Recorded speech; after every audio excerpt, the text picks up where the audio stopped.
আজ 15ই আগস্ট 2024 ভারতবর্ষ ৭৮তম স্বাধীনতা দিবস উদযাপন করতে চলেছে।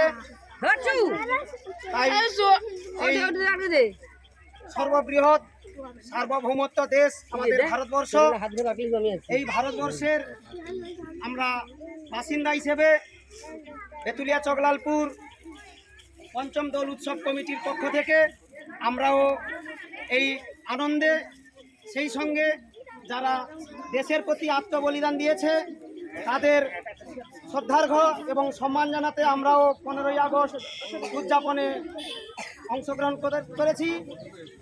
আমাদের এই কমিটির সভাপতি মাননীয় বীরেন্দ্রনাথ দিন্দা মহাশয় পতাকা উত্তোলন করছেন। আপনারা সবাই করজোড়ে